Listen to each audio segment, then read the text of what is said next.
Alors les étapes clés, tu as la signature du contrat de réservation. Ensuite, tu as la signature de l'acte de VFA, l'acte authentique chez le notaire. Et donc en général, c'est à ce moment-là que démarrent les travaux. Tout à l'heure, on parlait de personnalisation, mais il y a aussi des avantages financiers. Alors pour les clients, l'avantage principal, c'est l'humain. Nous, on va faire un suivi personnalisé avec le client. Financièrement et techniquement, en fait, l'avantage de la VFA ou de travailler avec un promoteur, c'est que le client, il va pouvoir contrôler au fur et à mesure de l'avancement comment se réalise le projet. On va parler d'Equaria. Equaria qui est un programme en devenir pour lequel on s'occupe de la commercialisation aujourd'hui. C'est une résidence de 15 logements qui sont tous tournés vers la ville. On est un peu en hauteur par rapport à la ville de Rouen. On bénéficie de super vues, cathédrale, Côte Sainte-Catherine, Bras de Seine. Et le premier conseil, c'est de bien sélectionner son promoteur. Que du choix du promoteur va découler les garanties. Mais aussi le choix de son équipe de maîtrise d'œuvre, donc les personnes qui vont l'entourer, qui vont participer à l'acte de construire, donc aussi bien dans la conception que dans le suivi technique du chantier. Et puis son agence aussi qui va commercialiser. Quand même, on peut en parler.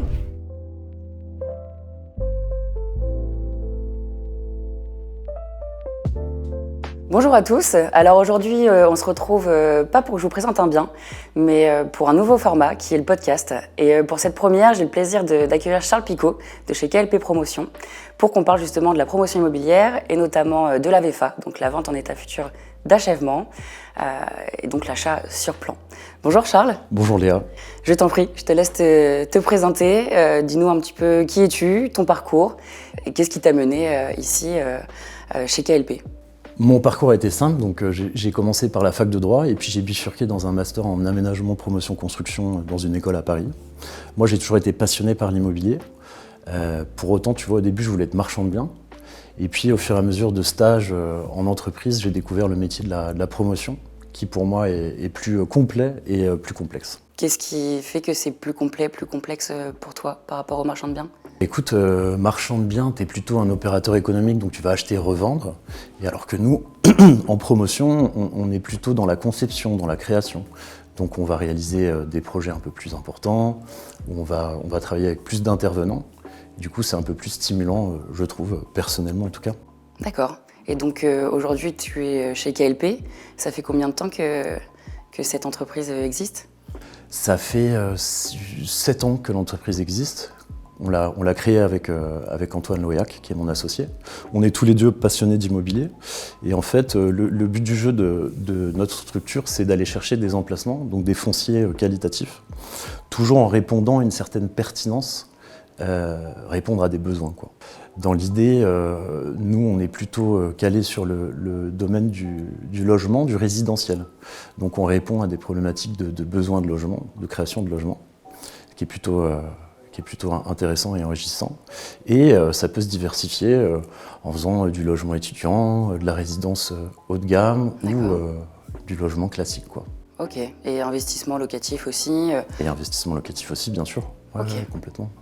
Alors du coup, on va rentrer un peu plus dans le sujet. Dis-nous, qu'est-ce que la VFA ? Pourquoi ce mode d'achat, ce type d'achat séduit autant aujourd'hui ? Alors la VFA, c'est une vente en état futur d'achèvement. Donc c'est le fait de vendre un bien qui n'est pas encore construit ou pas encore réalisé. Donc c'est plus ou moins de la vente sur plan, quoi. Et la VFA, elle séduit aujourd'hui parce que en fait, elle offre des garanties. Elle offre des garanties, c'est comme quand tu achètes une voiture par exemple qui sort de l'usine, tu as plein de garanties constructeurs, de choses comme ça. Et donc la VFA permet donc de vendre un bien neuf, et du bien neuf en fait, le fait de vendre un bien neuf te permet de débloquer un certain nombre de garanties. Donc ça c'est vraiment rassurant pour la personne qui s'engage financièrement dans le fait d'acheter un bien immobilier. Et puis les petits avantages aussi de la VFA, c'est que tu as un mode de contrôle qui est opéré par des professionnels qui permet aussi de rassurer et de sécuriser l'acquéreur. Et puis la VFA aussi, ça permet, c'est des petits montages qui te permettent aussi de modifier ton bien au fur et à mesure.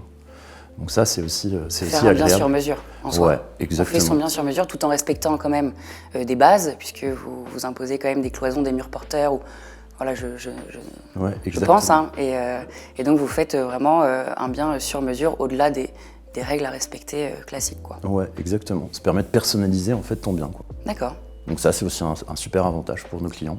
Et donc tu parlais de garantie. Quelles sont si on va un peu plus dans le détail, quelles sont les garanties les plus importantes pour vous comme pour le client? Alors les garanties pour le client, il y en a un certain nombre. Il y a la garantie financière d'achèvement, donc c'est la GFA, c'est ce qui te permet en fait de passer la VFA, de passer l'acte de vente de la VFA. C'est une garantie bancaire qui te permet en fait de garantir que le projet va être réalisé, même si le promoteur il met la clé sous la porte ou il rentre en faillite. Voilà, ça permet de vraiment sécuriser l'acquisition du client. On a également la garantie dommage ouvrage, donc qui va couvrir le bien sur 10 ans. Pour couvrir des désordres qui pourraient être de maçonnerie ou des désordres importants qui sont liés à la structure de l'immeuble. On va avoir des garanties biennales, donc c'est des garanties de bon fonctionnement. Donc bon fonctionnement des équipements qui sont pas désolidarisés de la construction, qui font partie de la construction. Les toilettes, voilà, de l'équipement commun au logement, quoi.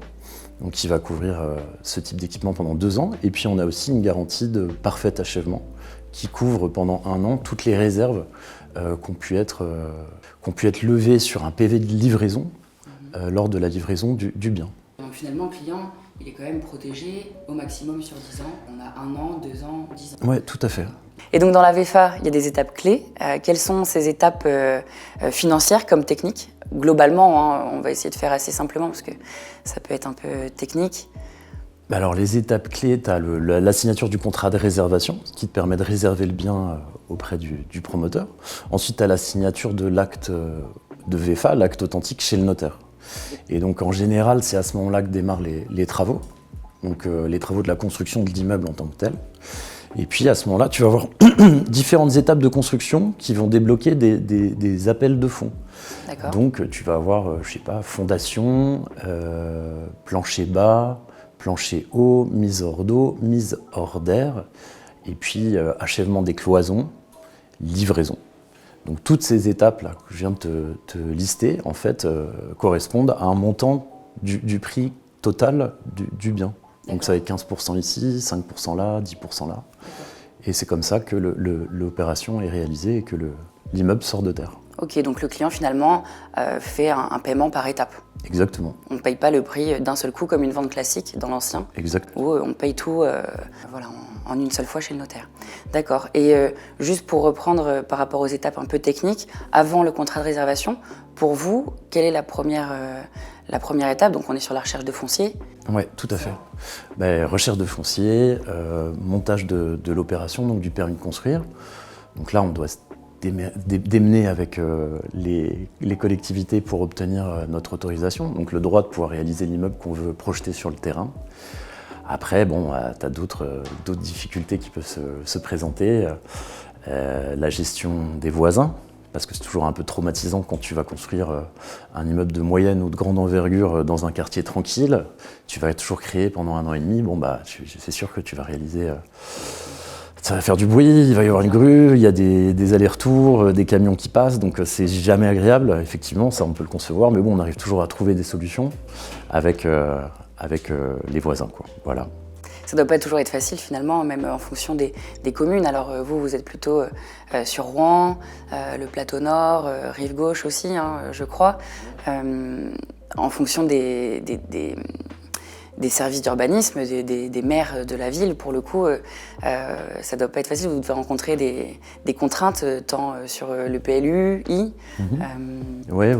difficultés techniques, juridiques, etc. Oui, absolument. On rencontre, on a les difficultés, on doit faire avec les contraintes réglementaires, quoi. Donc toute la réglementation d'urbanisme, donc pour rentrer l'immeuble comme on le souhaite et tout ça, et on doit conjuguer ça avec les attentes et le souhait des communes. Donc il est évident que il faut que tout le monde trouve un compromis pour sortir le projet. Il y a un respect des règles d'urbanisme déjà de prime abord dans le projet. Oui, complètement. Donc parlons un peu des clients. Quel type de clients tu rencontres?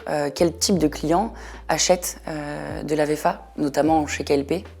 Alors pour nos biens plutôt haut de gamme, généralement on a plutôt affaire à une clientèle qui vend, qui se sépare de sa maison familiale, et qui rentre dans un âge un peu un peu plus certain, on va dire, et donc qui a besoin de prestations comme de l'ascenseur, de la résidence sécurisée, voilà, un peu plus de proximité, de commodité. Proximité, de commodité, et puis voilà, ça préfère vivre en résidence collective plus que de rester là-haut sur les plateaux, quoi. Bon, c'est totalement notre gamme de clients, puisque pour le coup, je collabore avec Charles, on commercialise quelques-uns de ces lots. Donc en effet, ça c'est le profil type que tu peux avoir. Et donc tu as d'autres profils, on parlait tout à l'heure d'investissement locatif ou de résidence étudiante. Ouais, alors on a pas mal de profils investisseurs aussi. Donc ça va se lier surtout à la réglementation fiscale du moment, quoi, par rapport aux lois qui vont venir appuyer l'activité. Donc on a eu beaucoup d'investisseurs en Pinel, notamment sur des opérations rive gauche. Et puis on peut avoir aussi accessoirement du bailleur social, voilà, ponctuellement quand ça nous est demandé par la commune, quoi. Donc ouais, on a de l'investisseur, effectivement.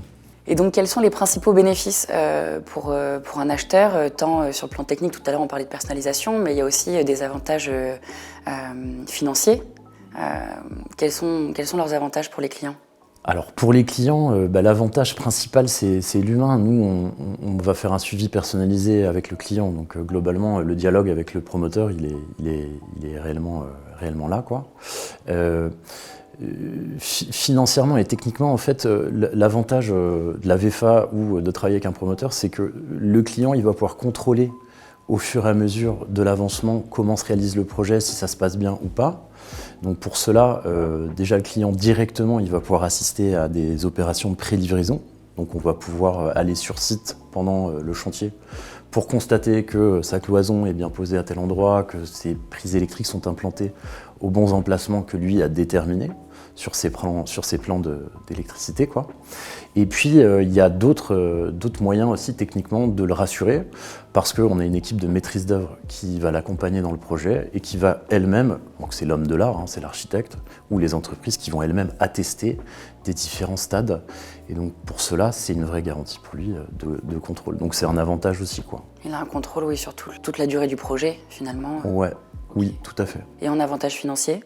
L'avantage financier, ça va être la gestion des différents appels de fonds, des étapes. Il y a une vraie lisibilité.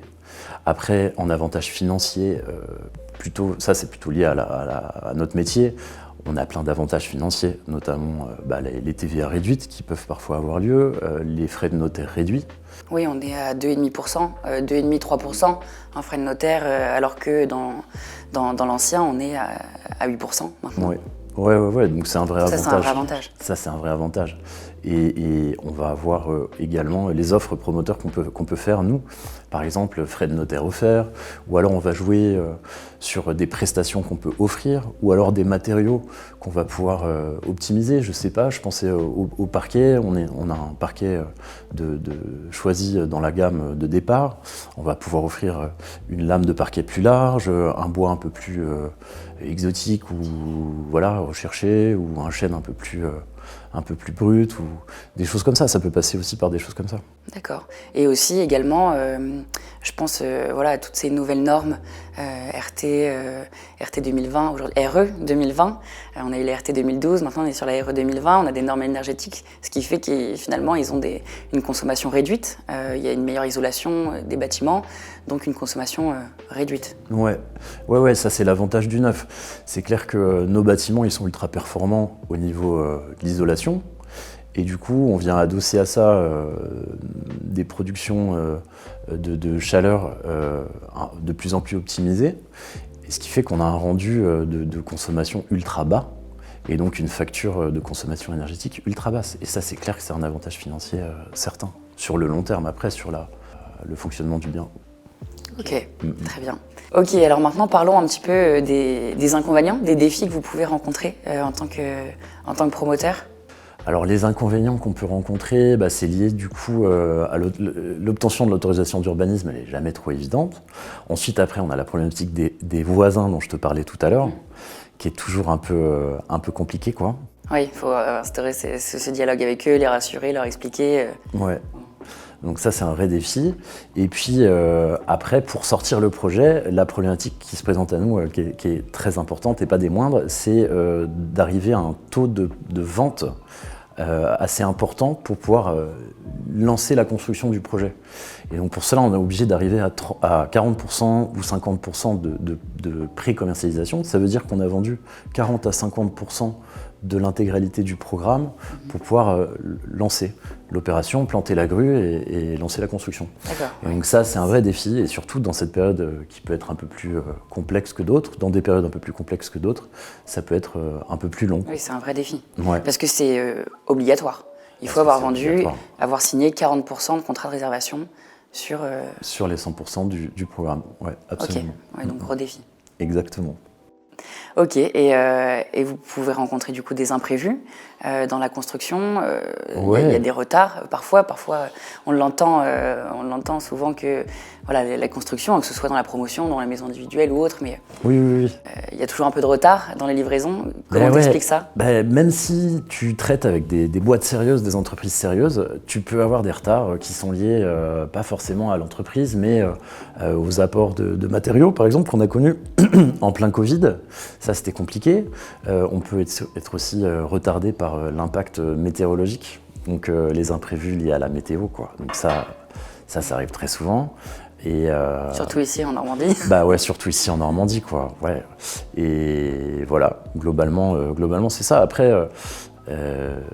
on essaye toujours de justifier ces retards avec les bases météorologiques de Beauce ou tu vois des éléments précis pour justifier aux clients, quoi. Ok, ouais, donc c'est vraiment un métier complet, tant par le plaisir de conceptualiser, de réaliser, voilà, mais aussi avec beaucoup de défis à relever.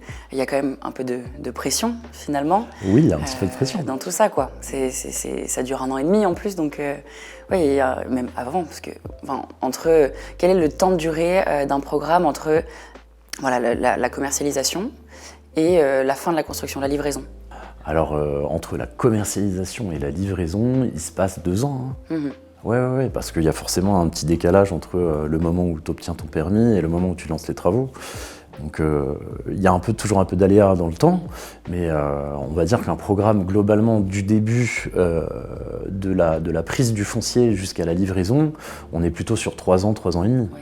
Et quand vous plantez la première grue, vous posez la première pierre, on a 1 an et demi. 1 an et demi de chantier. Okay. Donc, de trauma pour les voisins, de gestion de tout ça, quoi.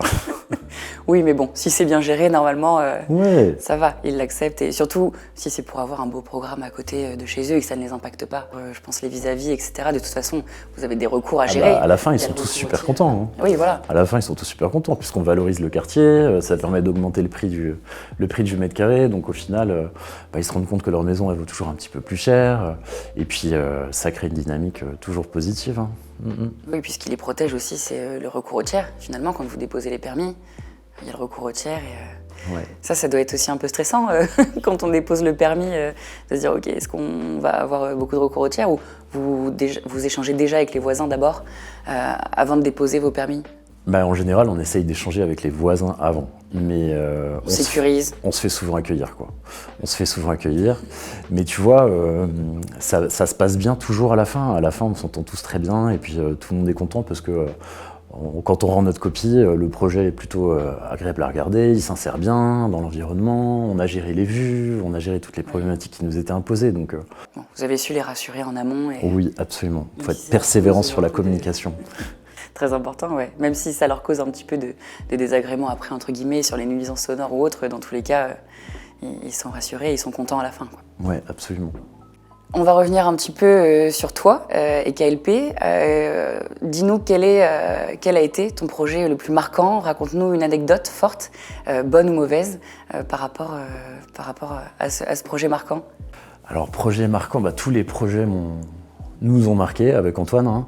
Le projet qui nous a le plus marqué, on va dire, en termes de qualité architecturale, ça reste les Terrasses Saint-André. Donc c'est une opération de 16 logements qu'on a réalisée au-dessus de la gare de Rouen, à Mont-Saint-Aignan. Et notamment pour la petite anecdote où on a vendu les 2 lots du dernier étage. Absolument. Avec des clients très satisfaits, d'ailleurs. qui sont toujours en place aujourd'hui dans les logements et ils sont très satisfaits. Eh bien, on a réalisé cette opération et du coup, on est super fiers parce que architecturalement, il y a une vraie réponse. On a réussi à gérer toutes les problématiques d'intimité sur les terrasses et dans les logements. Donc, c'est quelque chose qui fonctionne très bien. Donc, on est super contents. Et puis, elle s'insère vachement bien dans le quartier parce que depuis la rue, on la devine. On devine pas qu'elle est aussi énorme, elle est aussi grande. On voit juste, on sait qu'il y a un petit collectif qui s'insère dans le tissu, mais on ne sait pas trop. Donc, parce que c'est un secteur très résidentiel, ouais. donc ça a dû faire très peur au voisinage. Ouais, alors ça fait très très peur au voisinage, et puis du coup ça a été compliqué au début, et puis tu vois, anecdote marrante, on a un des requérants du permis là, qui finalement nous a pris un bien dans l'immeuble. Donc bon, quoi. Voilà, ça c'est assez rigolo. Ouais, c'est rigolo. Et donc quelle leçon tu en tires de tout ça, de ces difficultés, de ce beau programme implanté dans un environnement résidentiel avec quand même pas mal de recours et d'inquiétudes? Il faut mettre l'humain au centre de tout et persévérer dans la communication, quoi. Dans la communication avec les gens, continuer à rassurer. C'est un élément clé, c'est vrai. Ouais. Et puis tu vois, aujourd'hui, tout le monde est content et on a fait ce qu'on avait dit, quoi. C'est vrai que c'est une très belle réalisation. Pour le coup, comme je disais, comme on a vendu les 2 lots du dernier étage, c'est un projet très qualitatif. Il y a une belle architecture qui s'implante très bien. En effet, on le devine seulement en passant.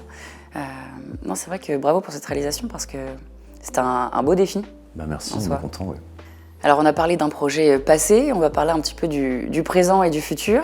On va parler d'Equuria. Equuria qui est un programme en devenir pour lequel on s'occupe de la commercialisation aujourd'hui et notamment d'un lot en particulier.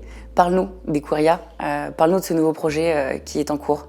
Alors Equuria, c'est une résidence qu'on va réaliser sur Rouen, sur les boulevards. Et c'est une résidence de 15 logements qui sont tous tournés vers la ville. On est un peu en hauteur par rapport à la ville de Rouen. Et du coup, on bénéficie de super vues, cathédrale, Côte-Sainte-Catherine, bras de Seine. C'est vrai que la vue est magnifique. Ouais, la vue est super chouette. Et du coup, là-dessus, on est sur une résidence haut de gamme, sécurisée, et sur laquelle on a essayé de jouer, et je pense qu'on va y arriver, sur un jeu d'intimité avec les terrasses aussi, parce qu'on a beaucoup de terrasses et de surfaces extérieures tournées vers le sud. C'est vrai qu'il est implanté à un endroit où on surplombe un petit peu Rouen, finalement. Enfin, moi qui ai vendu dans l'immeuble d'à côté, le dernier étage, je connais la vue. C'est vrai que tu avais vendu à côté, oui. Et c'est vrai que pour le coup, aujourd'hui, ton programme n'est pas encore réalisé. Et on voit les perspectives de vue et on se rend très bien compte de ce qu'on va avoir. Mais moi qui ai vu la vraie vue quand j'ai vendu le dernier étage d'à côté, c'est incroyable.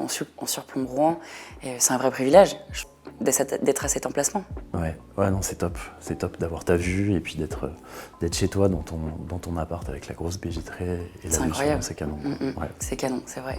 Et donc c'est un programme de combien de lots? C'est un programme de 15 logements. Et on est vraiment sur de l'accession partout, quoi. C'est que de la résidence principale globalement, avec de la prestation haut de gamme pour le coup. On a vraiment de la presta qui est travaillée, quoi. Oui, donc tant dans les logements que dans les parties communes également. Bien sûr, les parties communes, on a un décorateur intérieur pour les parties communes. Et puis, on a toutes les prestas, des niveaux de sécurité avec des couches de sécurité assez élevées, le décorateur intérieur. On a du chauffage au sol, par exemple, dans les logements qui se trouvent le plus en haut de la résidence. Et puis, on a aussi de la gestion pompe à chaleur individuellement par logement. Ça, c'est une petite innovation sympa. On est plutôt... on a essayé à optimiser pas mal de... Il y a du haut de gamme, il y a de l'innovation. Et donc, du coup, ce fameux lot que nous, on commercialise, le duplex, est-ce que tu peux nous en dire un petit peu plus sur ce duplex Alors, ce duplex, c'est comme une maison au-dessus de l'immeuble, tu vois. J'adore l'appeler comme ça, la maison sur les toits. La maison sur les toits. J'adore l'appeler comme ça quand j'en parle. Et du coup, tu as 250 mètres carrés de surface privative, ce qui fait, en fait, tu as 80 mètres carrés extérieurs, donc de surface extérieure, aussi bien de jardin extérieur que de terrasse. Oui, parce que c'est vrai que c'est important de le dire, c'est pour ça qu'aussi on peut l'appeler la maison sur les toits, au-delà que ce soit un duplex en dernier étage. On a cette terrasse et puis également un jardin, parce que dans le PLUI, vous avez des normes à respecter de végétalisation. Donc on a au rez-de-chaussée la grande terrasse avec cette vue magnifique et puis à l'étage un joli espace arboré. On l'appelle la maison sur les toits aussi de par tout ça, quoi. Bah ouais. Donc tu vois, on a ces 80 mètres carrés extérieurs, on a 150 mètres carrés de surface habitable pure, et puis il y a 20 mètres carrés de rangement sous les rampants en surface complémentaire. Donc t'as vraiment de quoi occuper l'espace et puis profiter de la vue, de ton jardin. Oui, donc pour le type de client que tu disais tout à l'heure, qui aujourd'hui vit dans une grande maison de 300 mètres carrés, qui a envie de quitter tout ça, l'entretien, etc., et donc d'aller dans plus de confort, c'est une super bonne alternative parce qu'on retrouve une belle surface, mais avec un confort qui n'est pas négligeable, quoi, entre l'ascenseur, la proximité des commerces, tout le côté pratique d'un appartement, mais qui a aussi le confort d'une maison de par son jardin, son extérieur. C'est vrai que c'est l'idéal pour ce type de client. Ouais, je crois que c'est bien résumé. Et puis, on a peu de penthouse comme ça dans les derniers étages en duplex. Et c'est vrai que c'est vrai qu'on est sur un produit un peu rare sur le secteur. Ça reste un bel emplacement. Et donc, est-ce qu'on peut revenir sur les innovations de ce programme ? Eh ben, les innovations de ce programme, on a décidé d'installer des pompes à chaleur individuelles ultra silencieuses dans chaque logement. Donc c'est une prestation qui est plutôt haut de gamme, encore une fois, et qui va te produire ton eau chaude sanitaire, l'eau chaude pour le chauffage, et qui va gérer la VMC du logement. Et donc on va tout centraliser là-dedans. C'est quelque chose c'est une PAC qui vient de Suède et qui commence à arriver un petit peu plus vers chez nous. Et il y a un petit côté innovant là-dessus parce qu'en fait, tu as une réponse de production énergétique qui est lié juste à l'électricité et donc qui va aussi favoriser la baisse de ton coût de consommation du logement, quoi, d'utilisation du logement. Il y a un vrai confort, tant sur la production, en plus on parlait de chauffage au sol, ça c'est vraiment un confort, que sur l'aspect financier. C'est vrai, quand on parle de pompe à chaleur, on entend tout de suite réduction des coûts énergétiques. Ah mais ouais, c'est sans nul autre pareil. Par exemple, sur 180 mètres carrés, pour une personne qui vit seule, avec une pompe à chaleur, tu vas payer entre 120 et 130 euros d'électricité, quoi. Ouais. C'est rien, quoi. C'est rien pour l'utilisation de l'électricité domestique plus la production d'eau chaude, quoi. Donc finalement, investir dans le neuf, on peut considérer que finalement, sur le long terme, c'est à faible coût. Ah bah tu récupères effectivement. Dans les résidences comme les tiennes, on a, je pense, de faibles charges de copropriété. Bah oui, puisqu'elles sont neuves. Du coup, voilà. Et puis du coup, de faibles coûts énergétiques. Ouais, parce que voilà, c'est les avantages du bien neuf, tout simplement. Ok, très bien. Et les projets futurs, est-ce qu'il y en a ? Alors ouais, on a quelques projets futurs. Oui, il y en a toujours. Alors on rechigne toujours un peu à en parler. Il faut que ça reste un peu confidentiel, évidemment. On va pas tout révéler. Mais là, on est en train de travailler sur une résidence étudiante sur un campus de l'agglomération rouennaise. Donc ça, c'est plutôt chouette parce que ça nous permet de diversifier un petit peu l'activité. Ouais, et puis c'est un marché qui est en devenir et qui est intéressant, quoi. Ouais, et puis dans la technique, finalement, ça n'a rien à voir. Dans la conceptualisation, dans la réalisation, on parlait tout à l'heure de prestats haut de gamme. Pour des résidences principales, là, pour une résidence étudiante, il va y avoir quand même des belles prestats, mais c'est complètement différent, même dans l'agencement, etc. Ça n'a rien à voir, je pense, sur tous ces aspects, quoi. Ouais, absolument. C'est plutôt de la résidence service. Du coup, c'est un autre raisonnement, une autre problématique. Intéressant. Ouais. Ok, donc on va commencer à conclure sur le sujet. Quel conseil donnerais-tu à tes clients qui souhaitent investir dans l'immobilier neuf, qui souhaitent acheter en VFA ? Le premier conseil, c'est de bien sélectionner son promoteur, parce que du choix du promoteur va découler les garanties, donc les garanties financières qu'on a évoquées tout à l'heure, mais aussi le choix de son équipe de maîtrise d'œuvre, donc les personnes qui vont l'entourer, qui vont participer à l'acte de construire, donc aussi bien dans la conception que dans le suivi technique du chantier. Et donc tout ça va conditionner, va participer en tout cas au résultat positif de cette équation. Et donc ça, c'est vraiment c'est vraiment primordial, bien sélectionner son promoteur. Et puis son agence aussi, qui va commercialiser. Ah bah évidemment. Quand même, on peut en parler. Mais c'est vrai, souvent parce que ça va de pair. Oui, c'est vrai que ça va de pair. Mais c'est vrai que vous êtes plutôt constructeur, réalisateur, mais vous n'êtes pas vendeur, finalement. Ouais. C'est pas notre métier, effectivement. Donc on a besoin de s'adosser à différents commercialisateurs pour pouvoir... Et comment vous les sélectionnez, ces commercialisateurs? On les adapte en fonction de nos biens, tout simplement. Si on a des biens plutôt haut de gamme, on va se tourner vers des agences haut de gamme qui ont l'habitude de vendre ce type de biens et qui ont l'habitude de traiter avec des clientèles. Oui, d'avoir un accompagnement très personnalisé. Ouais. Ah bah ouais, c'est clair, super important. Et puis, si on a besoin, par exemple, sur de la résidence étudiante, je pense que c'est des commercialisateurs qui seront un peu plus... Généraliste. Ouais, généralistes. Oui, parce que c'est vrai que ça fait 5 ans qu'on travaille ensemble à peu près. Les Terrasses Saint-André, c'était il y a 4-5 ans. Ouais, c'est ça. Et c'est vrai que c'est intéressant aussi pour nous, puisque finalement, de la fosse, on est plutôt sur de l'ancien, mais finalement, de travailler aussi sur le neuf, et qui plus est sur des beaux programmes tels que les tiens, c'est hyper intéressant.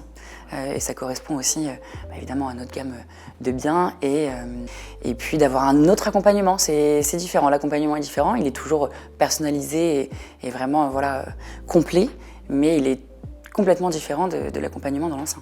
Ouais, au même titre que pour nous, c'est intéressant, qui sommes dans le neuf, d'avoir votre expertise, avec un œil de l'ancien pour essayer de conjuguer les deux pour faire quelque chose, quoi. Je trouve ça plutôt intéressant, ouais, c'est clair. Bon, ce qu'on va retenir, c'est choisir son bon promoteur et aussi la bonne agence à qui s'adresser. Voilà, tant pour vous que pour le client, quand il voit les commercialisations, toutes les passerelles qu'il peut y avoir, c'est important qu'il s'adresse à la bonne agence. Exactement. Et donc, dernière question, comment imagines-tu l'avenir du neuf? Parce que c'est vrai qu'à l'heure d'aujourd'hui, le monde évolue, le monde change. On entend parler beaucoup de nouvelles technologies, de l'IA. Comment imagines-tu l'avenir Écoute, on peut, comme tu le disais, parier sur l'IA, conjugué avec la domotique, pour justement apporter un confort, augmenter le confort des utilisateurs, des occupants des logements.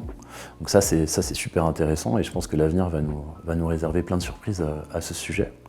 Et puis on peut aussi raisonner sur les résidences de façon plus générale, différemment, en essayant de peut-être trouver des résidences un peu hybrides entre le logement et l'hôtellerie, avec de plus en plus de services. Je sais pas, ça peut passer par une école, une crèche, en passant par la salle de sport, tu vois. Un peu comme on voit aux États-Unis, à Dubaï. Ouais, exactement. Des résidences de services. Oui, alors peut-être avec plus d'humilité à Rouen, mais en proposant effectivement un peu plus de services, des choses comme ça. Ça peut aussi aller par, je sais pas moi, un peu de commerce, de proximité, une pharmacie, des résidences qui proposent du service en plus. En tout cas, c'est un plaisir de travailler avec KLP. C'est un plaisir de travailler avec de la fosse. Mais c'est vrai qu'on a les mêmes valeurs, la même éthique professionnelle dans l'accompagnement de nos clients. Donc merci à toi Charles d'être intervenu. Merci Léa de m'avoir invité. Avec plaisir, c'était un plaisir de te recevoir et puis merci à vous de nous avoir écoutés. N'hésitez pas à mettre des commentaires, à nous poser des questions plus précises sur les sujets qu'on a pu évoquer avec Charles. On se fera un plaisir de les lire et de prendre le temps d'y répondre. Et n'hésitez pas à vous abonner à nos réseaux sociaux, tant de la fosse et associés que KLP. On peut vous retrouver sur Instagram, c'est ça? Tout à fait. Et vous avez aussi le site internet. Et donc il ne nous reste plus qu'en ce 2 janvier, vous souhaiter une belle année 2026. Et plein de projets immobiliers.